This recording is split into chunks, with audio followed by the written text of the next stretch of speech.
E o que paga boleto é renda, não é patrimônio. A gente segue uma única regra. Quanto mais simples, quanto mais óbvio, quer dizer que você tá no caminho certo. Confie no óbvio.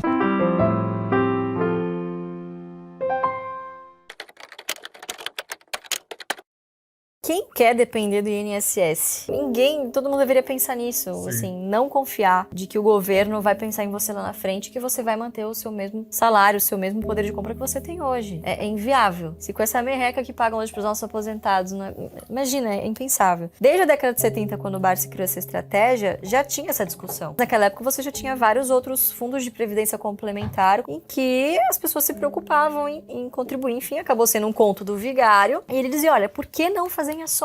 Vários controladores estão aposentados com ações. O Estado recebe bilhões de dividendos. Por que você não? É 100% psicológico o negócio. O que você precisa trabalhar muito é a sua mente. Tá muito focado naquilo que você quer fazer, traçar um plano e segui-lo até o fim. Geralmente as pessoas não têm uma estratégia definida e se perdem completamente. Mais importante do que você saber o que você quer é o que você não quer para os seus investimentos. E o que nós não quer? A gente não quer perder dinheiro, né? Número 1, já diria Warren Buffett, na primeira regra não perder dinheiro, a segunda não esqueça da primeira.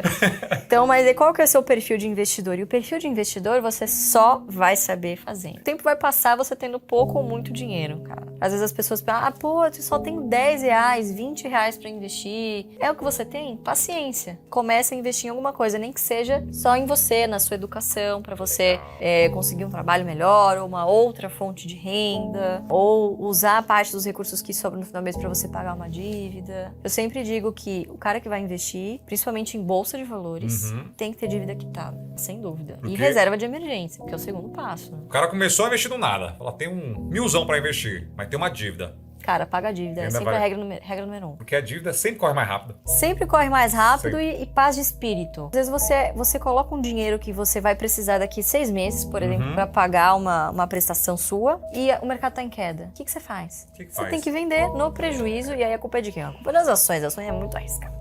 Então você tem que estar com o dinheiro lá, a grana de bolsa de valores é a grana que você não vai precisar no curto prazo, obrigatoriamente. Então passo a passo, pagou a dívida, reserva de emergência. Reserva, muito importante. Bom, 2020 tá aí pra provar muitas coisas, né? Na verdade, era um estudo que meu pai fez na década de 70 para provar que ele não estava louco, que esse negócio de dividendo, de juro composto, ao longo do tempo funciona. Na época, ele não foi... Até algumas pessoas deram ouvidos e tal, mas passou uma semana, 2 semanas, meio que acabou caindo no esquecimento. E, bom, eu vou continuar fazendo o que eu sempre fiz. A estratégia em si tem muitas vantagens. É uma estratégia extremamente simples de você implementar, democrática, porque você não precisa ter muito dinheiro para você implementar. E dá certo, que é o principal, ela dá resultados, comprovadamente. Como que funciona? A estratégia, basicamente, se baseia em comprar boas empresas que paguem bons dividendos a bons preços. Essa última parte que é difícil. Como que a gente faz? Geralmente, você pode usar a média dos últimos 5 anos ou projetar ano a ano o dividendo que a empresa costuma pagar, o que você acredita que vai pagar, e a gente divide por esse 6%. O que eu tô fazendo aqui nessa conta? Usando a fórmula do dividend yield ao contrário, para eu achar o preço, entendeu? Perfeito. Então eu acho um preço teto. O que é isso? Não é o quanto a empresa vale, é o quanto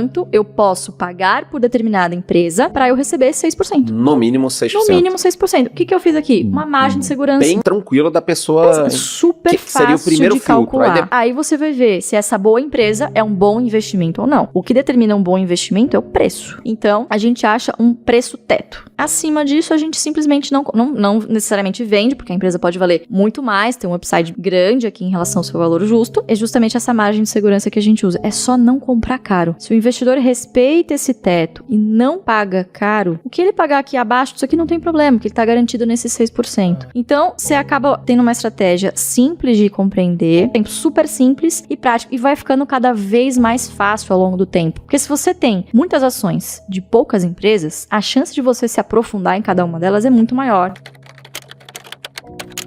Tem setores que ela gosta. Você sabe quais setores? É fácil, vai. Cabe na mão? É o best. Best. Porque são os melhores. Então bancos, energia, saúde, saneamento e telecom. Cara, é excelente pra iniciante, principalmente. Não precisa ser muito inteligente pra entender que são contratos atrelados à inflação. Sim. A inflação subindo é excelente pra quem é acionista dessas empresas. Você não precisa ter os 5 setores de uma vez, entende? O best existe pra simplificar a vida do cara. Então, existem mais de 400 empresas listadas. É óbvio que você não vai pegar as 400 e analisar as 400. Ninguém faz isso. Então, fazendo esse filtro inicial, são empresas fáceis de você entender. É um boleto que você recebe na sua casa e você não tem como fugir. Vai viajar e volta, experimenta não pagar o seu boleto da Sabesp. Aí vai ficar sem água. Experimenta não pagar o seu cartão de crédito, experimenta não pagar o seguro do seu carro. Então, assim, são empresas sólidas, geralmente consolidadas, líderes de mercado. Difícil terem prejuízo também, né? Difícil terem prejuízo, quer dizer, são resilientes, né? Sofrem na crise, claro, inadimplência, esse tipo de coisa, mas voltam muito rápido, porque são bens essenciais e que não podem faltar pra gente. Porque quando cai, você acha que vai cair mais. Quando sobe, você acha que vai subir mais. Então, faça as pazes com a sua incompetência de prever o futuro e faça isso fracionado. Determina um dia que você tá mais tranquilo para você olhar os preços, saiba lá qual é o seu preço teto e vai fundo.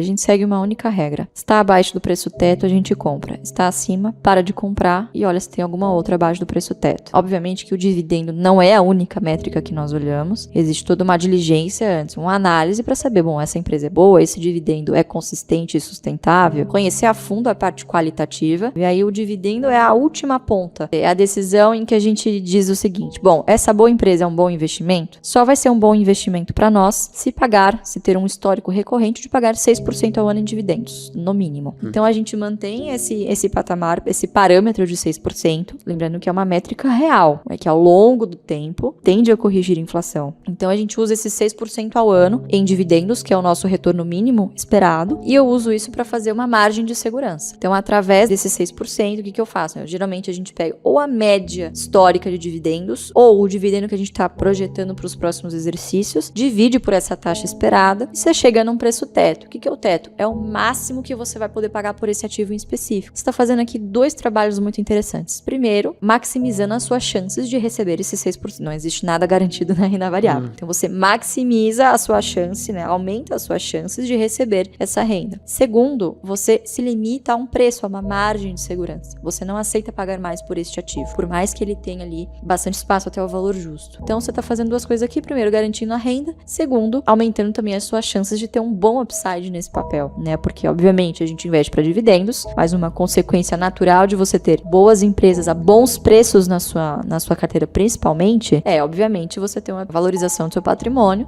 também bastante substancial. Então, a valorização do patrimônio, ela acaba sendo uma consequência da escolha desses bons ativos. Então, ela não é preterida, né? Simplesmente tida como uma consequência, né? E que é inevitável, de novo, com o efeito da bola de neve, né? Que é tão falado, que é do juro composto, e o tempo, é inevitável isso acontecer, né?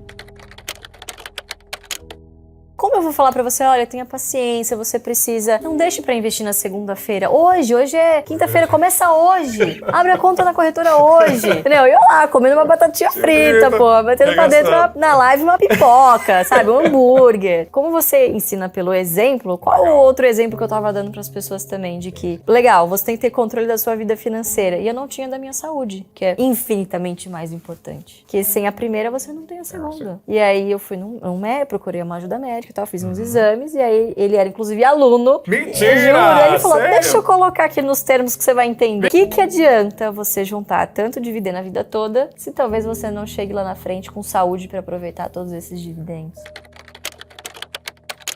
A gente fala em bilhão hoje, mas a gente falar em bilhão 15 anos atrás, é mais bizarro ainda. Então eu tava passando em frente a uma banca de jornal, ali perto da faculdade, e tava com uma amiga, enfim, ela olhou, nossa, é seu pai ali na revista e tal. E eu olhei e falei, caraca, então era meu pai, o Lírio Parisotto e o Guilherme Afonso Ferreira, e o título da capa da Exame era Os Bilionários da Bolsa. E ali eu falei, uau, sou filha de bilionário. Eu baixei a cabeça, atravessei a rua e fui pro trabalho, normal, assim, nada mudou, porque ao contrário também do que as pessoas imaginam, né? Patrimônio não é algo que, não digo que não seja importante, mas não é algo que a gente fique olhando e contando moeda todos os dias, né? Então tô aqui, a carteira tá oscilando e vai oscilar, mais de 95% tá em bolsa, então você precisa ter o estômago, e pra isso você não pode ficar olhando toda hora, né? Você precisa ter aquele autocontrole de não lembrar que você vai agir exatamente como o sócio controlador age nas empresas dele, ele não fica tradando toda hora, ele apenas compra quando tá barato e vende se tiver necessidade, ou se chegar num preço que ele determinar, ou às vezes não vende, que na maioria dos casos é o que a gente faz, né? Inclusive empresas centenárias da bolsa que os controladores fazem a mesma coisa há várias gerações, né? O meu pai tem uma frase parecida também, viu? Ele fala assim, que o que paga boleto é renda, não é patrimônio, né? Então se você tem que vender um terreno, vender algum bem seu pra pagar suas contas, no final do dia você tá empobrecendo ao longo do tempo, né?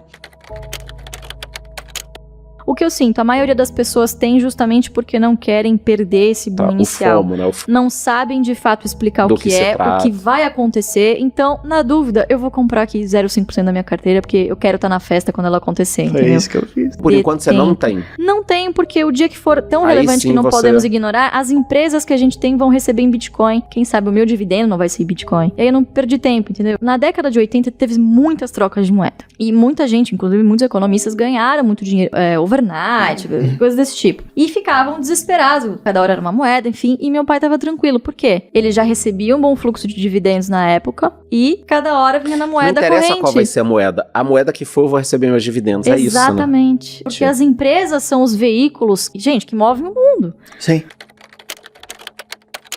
Ter uma carteira de oportunidade para o investidor que está começando, às vezes é muito sedutor, porque você de fato tem um potencial exponencial nessas empresas de crescimento em turnaround, mas o risco é que você pode perder 100%, né? Isso seria muito grave para o cara que está começando, ou para o cara que já está numa idade, por exemplo, entre 40 e 50 anos, em que ele acha que ele tem que dar a tacada da vida dele para ele aposentar. Quando na verdade ele não percebe que, pô, o cara com 40 anos, em mais 20, ele ainda vai ter 60, ele ainda tem a vida, tem mais, sei lá, 30 anos pela frente, é tempo pra caramba. Então assim, quanto mais cedo você começa, obviamente, você começa a ter essa noção, né, de tempo e espaço, em que vá devagar e aos poucos que você também vai chegar lá. Né? Devagar e sempre, né? Devagar e sempre, exatamente.